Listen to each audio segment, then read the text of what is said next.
In Korea, the sergeant told me, he said, right, Painter, it's up the sharp end for you.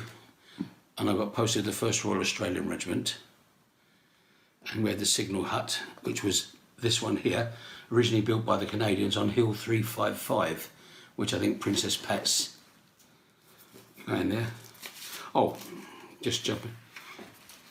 That's when I first arrived in Korea, all smart and at the signal office. And I first arrived there. As you see, it's a signal office. Very naive, not knowing what to do, but you learn very quickly. That's after about 3 months in Korea. See the difference between the smartness, one-on-one, after being in the front line.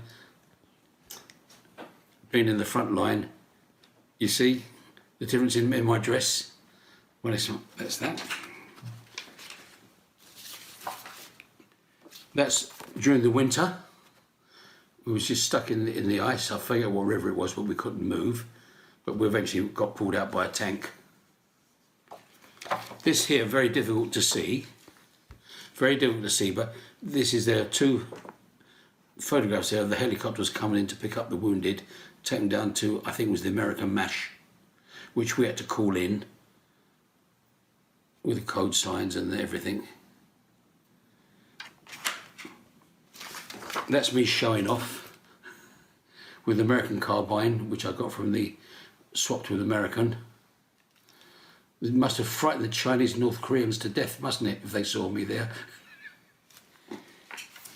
This here is a Christmas card left on the barbed wire by the North Koreans or Chinese with toothpaste, razor blades, etc., etc.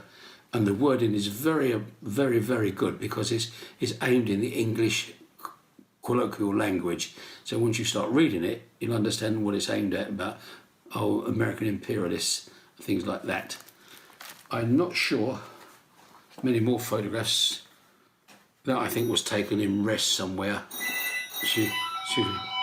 This is a story run by the Daily Mail in December the 27th, 2013, by a man called Tony Rendell about the Korean War.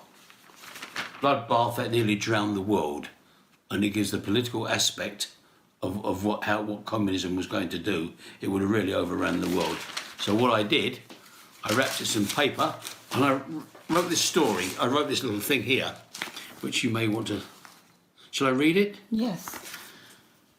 I was there. Please keep this for my grandsons, great-grandsons and all their descendants. This is what it looked like, and on many occasions much worse. I shared a hoochie, a dugout, with other young servicemen. Brian, who was 20 years old, a bit older than me. I was 19, and an orphan who lived with his gran. One morning, 1952, he said, I do not want to wake you up because the rats were eating their bars of chocolate, sandbags, next to your head. And I thought, if you moved, it would jump on you. At 12 o'clock that day, he was dead. That's war. And that's what I put. So I hope that descendants and descendants remember. It really was the last real conventional war there was. Not that made it any good or any better, but that's... Yeah. So this can be found in the Daily Mail archives on December the 27th, 2013, by Tony Rendell, an historian, which reminds people that war never achieves anything. It just takes the lives of young men, the cream of all societies, whatever nation they're in. That's it. Us young national servicemen, but there we are. I dare say they were just as scared as we were and didn't want to be there any more than we did. But glad we could help. Signing off, Young Roy.